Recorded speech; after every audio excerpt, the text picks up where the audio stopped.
नमस्कार, वंदे मातरम। दोस्तों, स्वागत है आप सबका सैनिक पाठशाला में। आज के वीडियो के महत्वपूर्ण जानकारियों को लेकर आया हूं दोस्तों। कुल 5 जानकारियां हैं, जैसे आप बोर्ड पर देख पा रहे हैं। दोस्तों, डीएडीआर जो कोरोना काल में फ्रीज हुआ था, उस डीएडीआर की बढ़ोतरी हुई थी। 17% में फ्रीज हुआ था, 31% में खुला था, लेकिन बीच में 21, 24 और 28% की भी बढ़ोतरी हुई थी। तो जो बढ़ा हुआ रेट है वो पेंशन कैलकुलेशन में कुछ पेंशनर्स को मिला, डिफरेंस का अमाउंट भी मिला, आगे मैं लेटर भी दिखाऊंगा, लेकिन कुछ को नहीं मिला। आगे लेटर देख के जानेंगे दोस्तों। और साथ ही साथ दोस्तों, माननीय एएफटी ने एमएससीपी और ओपीटी फिक्स को लागू करके अभी हाल फिलहाल में 19 दिसंबर को एक फैसला दिया है। लखनऊ बेंच द्वारा यह फैसला दिया गया, जिसको आगे आपको दिखा के समझाऊंगा दोस्तों। और साथ ही 8वें पे कमीशन को लेकर के 1 करोड़ कर्मचारी नए साल में धरना प्रदर्शन करने जा रहे हैं। All India state government employ federation की तरफ से यह हुंकार भरी गई है। भारत सरकार को कहा गया है कि 8वां पे कमीशन जल्दी से गठित करे सरकार। इसके बारे में भी जानकारी हासिल करेंगे। और साथ ही साथ दोस्तों, अगर आपका पीपीओ आपको हिंदी में मिले तो आपको समझने में कितना आसान होगा। बहुत सारे ऐसे पेंशनर्स होते हैं जो अंग्रेजी में पीपीओ में जो चीजें लिखी गई है उसको समझ नहीं पाते। तो ऐसे में अगर आपका भी पीपीओ हिंदी में मिले तो कितना अच्छा होता है। इसको लेकर के एक आदेश जारी हुआ है, वो भी आगे आपको दिखाऊंगा दोस्तों। और साथ ही साथ स्पर्श द्वारा दिसंबर का पेंशन का मैसेज ना आने की वजह से बहुत सारे पेंशनर्स जो है परेशान हैं, तो इसको लेकर भी बात करेंगे। तो चलिए आगे बढ़ेंगे इन्हीं विषयों को लेकर। आगे बढ़ने से पहले दोस्तों, हमेशा की तरह मेरा आप सबसे आग्रह है, अगर सैनिक पाठशाला चैनल का वीडियो आप पहली बार देख रहे हैं या अभी तक चैनल को सब्सक्राइब नहीं किया है, तो चैनल के साथ जुड़े रहने के लिए, इसका हिस्सा बने रहने के लिए और आपसे जुड़ी हुई भरोसेमंद ऑथेंटिक जानकारियों को पाते रहने के लिए चैनल को सब्सक्राइब जरूर करें दोस्तों। साथ ही साथ वीडियोस को शेयर करें, लाइक भी जरूर करें। चलिए आगे बढ़ते दोस्तों। सबसे पहली जानकारी, कोरोना में फ्रीज किया गया डीए का 21%, 24%, 28% का ग्रेच्युइटी का भुगतान हुआ है, पर लिव इनकेसमेंट जरूर चेक करें। जी हां दोस्तों, कुछ पेंशनर्स को ग्रेच्युइटी और लिव इनकेसमेंट दोनों का फायदा मिल चुका है। जी हां, जो डीए की बढ़ोतरी का आदेश जारी किया गया भारत सरकार द्वारा, उस आदेश के बेस पर, लेकिन कुछ को ग्रेच्युइटी का मिला, लिव का नहीं मिला, कुछ को दोनों का नहीं मिला। तो इसको लेकर के आपको जागरूक होना जरूरी है। चलिए पहले एक लेटर देखते हैं दोस्तों। ये रिकॉर्ड ऑफिस का लेटर आप देखिए, 14 दिसंबर 2024 का लेटर है। इस लेटर में रिकॉर्ड ऑफिस ने पेंशनर को यह कहा है कि आपका ग्रेच्युइटी का कैलकुलेशन बढ़े हुए डीए के रेट से आपको भुगतान कर दिया गया। जी हाँ, आप देखिए, जो रिटायर हुए थे कोरोना के समय में, उनको 17% डीए के हिसाब से ही ग्रेच्युइटी दिया गया था, जिसका टोटल बन रहा था 6,31,476। लेकिन बाद में 24% के हिसाब से उनका डीए 24% लगा के कैलकुलेशन किया गया ग्रेच्युइटी, जिसमें 6,68,772 निकला। तो जो डिफरेंस का अमाउंट है 37,296 रुपए, वो उनके अकाउंट में क्रेडिट कर दिया गया। ये जानकारी जो है रिकॉर्ड ऑफिस ने पेंशनर को दी, और ये जानकारी तब निकल के आई दोस्तों जब पेंशनर ने ग्रीवेंस डाला सीपी ग्राम्स में। अगला और लेटर है 12 नवंबर 2024 का, देखिए उन्हीं पेंशनर से जुड़ा हुआ ये लेटर है। और इस लेटर में भी रिकॉर्ड ऑफिस ने ये कहा है, ये देखिए, जो ग्रेच्युइटी का अमाउंट था 6,31,476 पहले दिया गया था, जिसको बढ़ा करके उसका डिफरेंस का अमाउंट उनके खाते में क्रेडिट कर दिया गया 37,296 रुपए। और साथ ही साथ दोस्तों, जो लिव इनकेसमेंट का बढ़ोतरी के साथ देना था, लिव इनकेसमेंट को भी 24% के हिसाब से दिया जाना था, उसका भी अमाउंट 16,555 रुपए पेंशनर के खाते में जमा कर दिए गए। यानी कि कोरोना के काल में जो भी रिटायर हुए हैं, उनका अगर ग्रेच्युइटी और लिव इनकेसमेंट 17% के हिसाब से अगर उनको भुगतान किया गया है, तो उनको कंसर्न जिस समय में वो रिटायर हुए थे उस समय के हिसाब से 21%, 24% या 28% के हिसाब से उनको लिव इनकेसमेंट का और ग्रेच्युइटी का डिफरेंस का अमाउंट लागू है। अगर आपको नहीं मिला है तो आपको भी जरूर ग्रीवेंस डालना चाहिए दोस्तों। अगर आप भी कोरोना काल के समय के रिटायरी हैं, तो आपका भी ग्रेच्युइटी और लिव इनकेसमेंट रिवाइज होके आना है, मिलना है। अगर मिल गया तो ठीक है, अच्छी बात है। बहुत सारों को मिल चुका है, ज्यादातर को मिल चुका है, लेकिन बहुत सारे कम पेंशनर्स अभी बचे हुए जिनको नहीं मिला है, तो आप भी उनमें से हैं। तो ग्रेच्युइटी का और लिव इनकेसमेंट का वो डिफरेंस का अमाउंट लेने के लिए जरूर ग्रीवेंस डालें दोस्तों। चलिए आगे बढ़ते हैं अगली जानकारी की ओर। पीपीओ अब हिंदी में भी जारी होंगे। क्या आपको भी अपना पीपीओ हिंदी में चाहिए? आदेश जारी। जी हां दोस्तों, सीपीएओ ने आदेश निकाला है कि पीपीओ अब बाइलिंगुअल होंगे, यानी कि 2 भाषा में, अंग्रेजी में भी होगा और हिंदी में भी होगा। अगर हमारा पीपीओ हिंदी में भी जारी किया जाए तो हमें जो है समझने में कितना आसान होगा। बहुत सारे पेंशनर्स हैं जो पीपीओ के डिटेल्स को समझ नहीं पाते, कहां क्या लिखा हुआ है उनको समझ में नहीं आता। लेकिन ऐसे में अगर स्पर्श द्वारा भी पीपीओ को हिंदी और अंग्रेजी दोनों भाषाओं में जारी किया जाए तो हमारे लिए जो पुराने पेंशनर्स हैं, डिफेंस पेंशनर्स, उनके लिए बहुत आसानी होगी। चलिए सीपीएओ ने जो आदेश निकाला उसको देखते हैं। दोस्तों, भारत सरकार का मिनिस्ट्री ऑफ फाइनेंस यानी कि वित्त मंत्रालय का ये एक ऑफिस मेमोरेंडम है, आप देखिए, जो कि सेंट्रल पेंशन अकाउंटिंग ऑफिस का है, 28 नवंबर 2024 का है। और इस ऑफिस मेमोरेंडम के तहत ये जानकारी, ये रूल लागू किया गया है कि implementation of revise format of PPO booklet in bilingual, यानी कि दो लैंग्वेज में, दो भाषाओं में पीपीओ को जारी करने के लिए आदेश ये जो है इस ऑफिस मेमोरेंडम में जारी किया गया। हालांकि दोस्तों ये सीपीएओ द्वारा दिया गया है, यानी कि सेंट्रल पेंशन अकाउंटिंग ऑफिस, जो सिविल के पेंशनर्स हैं या जो पैरामिलिट्री के पेंशनर्स हैं उनके लिए लागू होगा। और इस आदेश में ये कहा गया है कि अब जो पीपीओ निकलेंगे, जो पीपीओ का बुकलेट होगा या पीपीओ होगा, वो बाइलिंगुअल में होगा, दो लैंग्वेजेस में होगा, इंग्लिश और हिंदी में। यानी कि दोस्तों अब सिविल पेंशनर के लिए या जो पैरामिलिट्री पेंशनर्स हैं जिनका pension central pension accounting office द्वारा जो है मॉनिटर किया जाता है, उनके द्वारा कंट्रोल किया जाता है, उनका अब बाइलिंगुअल का पीपीओ जारी होने शुरू हो गए हैं। तो दोस्तों डिफेंस पेंशनर का भी स्पर्श द्वारा हिंदी और अंग्रेजी में पीपीओ जरूर दिया जाना चाहिए, ताकि जो पेंशनर, उम्र दराज वाले पेंशनर हैं जिनको अपने पीपीओ के बारे में जानकारी नहीं पता चलता कि उसके अंदर क्या लिखा हुआ है, कौन से कॉलम का क्या मतलब है, वो उनको आसानी से पता चल सके।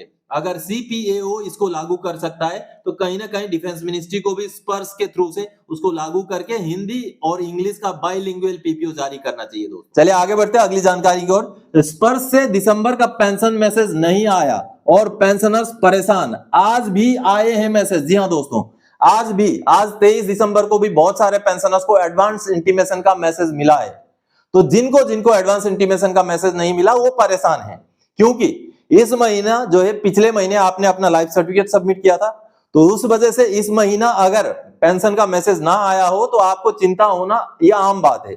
लेकिन दोस्तों अगर दिसंबर के महीने का पेंशन का मैसेज ना भी आया हो तो ये कभी कभी रूटीन चीज भी है। ये पहले भी आपने देखा होगा कि पेंशन का मैसेज नहीं आता लेकिन पेंशन क्रेडिट हो जाता है।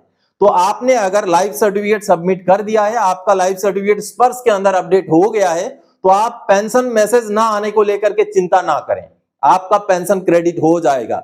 लेकिन चेक जरूर करें स्पर्श के अंदर कि लाइफ सर्टिफिकेट आपका एक्सेप्ट हो चुका है।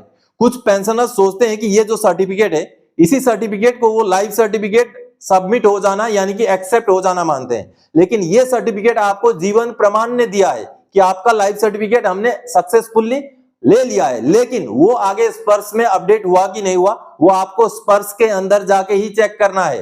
तो स्पर्श के अंदर जरूर जाएं, स्पर्श को एक बार लॉगिन करके चेक करें।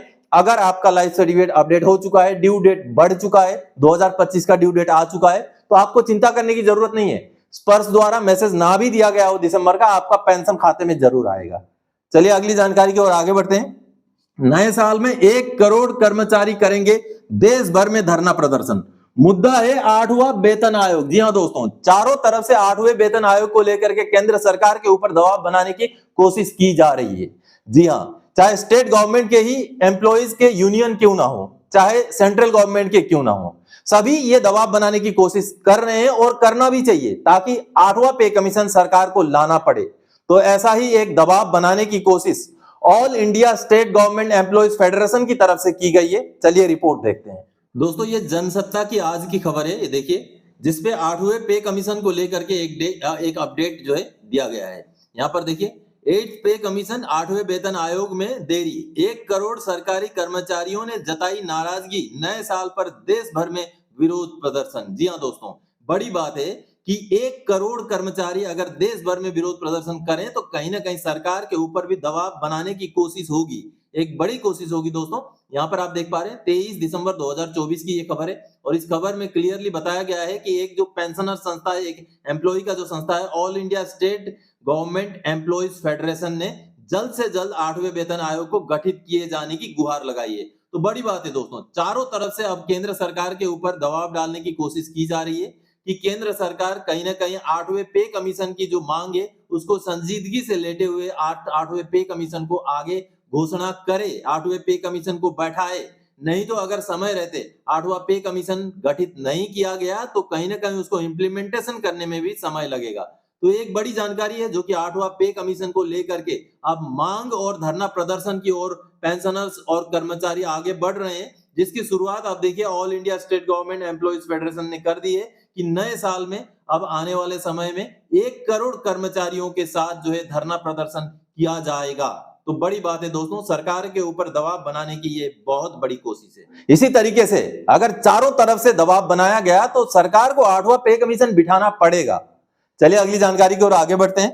कोर्ट ने दिया जबरदस्त फैसला, कहा एमएसपी और ओपीटी फिक्स देकर नया पीपीओ जारी करो। जी हां दोस्तों, बहुत सारे पेंशनर्स को सीपी ग्राम्स द्वारा भी अपने सवालों का जवाब नहीं मिलता या अपने समस्याएं समाधान नहीं होती, तो ऐसे में पेंशनर्स कोर्ट चले जाते हैं, एएफटी चले जाते हैं और माननीय एएफटी से उनको न्याय मिलता है। ऐसा ही केस एमएसपी को लेकर साथ ही साथ ओपीटी फिक्स को भी लेकर किया गया था पेंशनर द्वारा, जिसका जजमेंट माननीय कोर्ट ने पेंशनर के फेवर में दिया है। चलिए पहले जजमेंट का कॉपी देखते हैं। दोस्तों माननीय एएफटी का ये आप ऑर्डर का कॉपी देख पा रहे हैं, 19 दिसंबर 2024 का ऑर्डर है, हाल फिलहाल का ऑर्डर है, जिस ऑर्डर में माननीय कोर्ट ने कहीं ना कहीं एमएसपी भी ग्रांट किया और ओपीटी फिक्स को भी ग्रांट करते हुए नया पीपीओ जारी करने का आदेश सुनाया है पीसीडीए को। जी हां, ये आप देखिए union of India OIC record office PAOR और पीसीडीए के खिलाफ ये केस था, जिस केस में पेंशनर ने एमएसपी की मांग की थी और साथ ही साथ ओपीटी फिक्स को भी लागू करके उनका नया पीपीओ निकलने का केस था। यहां पर आप देखेंगे तो ये देखिए एमएसपी ग्रांट करने के बारे में और 7वां पे कमीशन लागू होने के बाद 1 जनवरी 2016 से जो ओपीटी फिक्स का प्रावधान है उसके बारे में भी इस केस में जिक्र हुआ है। आप देखिए ये 2000 के भर्ती थे और 30 सितंबर 2020 के ये रिटायरी थे, उनको एसीपी 1 दे दिया गया था, नायक का एसीपी दे दिया गया था, लेकिन हवलदार का एसीपी उनको नहीं दिया गया था। उनको एसीपी 1 देने के बाद ओपीटी फिक्स लागू कर दिया गया, लेकिन हवलदार का एसीपी उनको नहीं दिया गया, जिसके बाद सीपी ग्राम्स में भी ग्रीवेंस डाला गया, लेकिन सीपी ग्राम्स की ग्रीवेंस की जब सुनवाई नहीं की गई तब जाकर के पेंशनर ने, ये देखिए यहाँ पर सीपी ग्राम्स का ग्रीवेंस का यहाँ पर रेफरेंस है, तब जाकर पेंशनर ने ये कोर्ट केस किया। दोस्तों आप अगर सीपी ग्राम्स में ग्रीवेंस डालते हैं, उसके द्वारा आए गए रिप्लाईज को अगर आप रखते हैं, तो कहीं ना कहीं आने वाले समय में अगर आप कोर्ट केस करना हो आपको, तो वो रिप्लाईज आपको काम आते हैं। तो माननीय कोर्ट ने उन्हीं सीपी ग्राम्स के ग्रीवेंस का भी रेफरेंस देते हुए देखिए फैसला दिया है। 7 नंबर पैराग्राफ में आप देखिए माननीय कोर्ट ने क्या कहा है, since the respondents have considered grant of benefit of MSP to havildar grade two the applicant and revision of basic पे from 39,200 to 40,400 as per OPT fix and issuance of corrigendum PPO on the revised basic pay, this original application is disposed of finally with direction to the respondent to grant benefit of MSCP to Havaldar grade and issue corrigendum PPO on the revised last basic pay drawn, that is 40,400, and pay arrears of pay and allowances of Havaldar grade and revised pension to the applicant from the next date of discharge from service accordingly. The respondents are further directed to comply with the order within a period of 4 months from the date of receipt of certified copy of order. Default will invite interest 8% per annum till actual payment. तो दोस्तों कहीं ना कहीं MSP की मांग जब माननीय court तक पहुंचती है तो कोर्ट से पेंशनर्स के फेवर में जजमेंट आता ही है। अगर आप 2006 के बाद के रिटायरी हैं तो एमएसपी आपको लागू है। दोस्तों अगर आपका भी कोई काम बहुत दिनों से आप लगे हैं, आपको पता है कि आपको लागू है लेकिन नहीं मिल रहा है, आपने सीपी ग्राम्स में भी ग्रीवेंस डाला, आपको आरटीआई का भी जवाब आप मिल गया, आपको नहीं दिया जा रहा है, तो आप माननीय एएफटी जा सकते हैं। एएफटी से आपको न्याय जरूर मिलेगा अगर आप उसके लिए एलिजिबल हैं तो इसलिए ऐसे केसेस से आप मोटिवेशन ले सकते हैं और अपने खिलाफ हो रहे अन्याय के खिलाफ खड़ा होकर के एएफटी से न्याय प्राप्त कर सकते हैं। तो दोस्तों आज के इस वीडियो में इन्हीं जानकारियों के साथ आया था। आगे और कोई जानकारी आपसे सरोकार रखने वाला विषय लेके मैं फिर से हाजिर हो जाऊंगा। तब तक के लिए जय हिंद दोस्तों।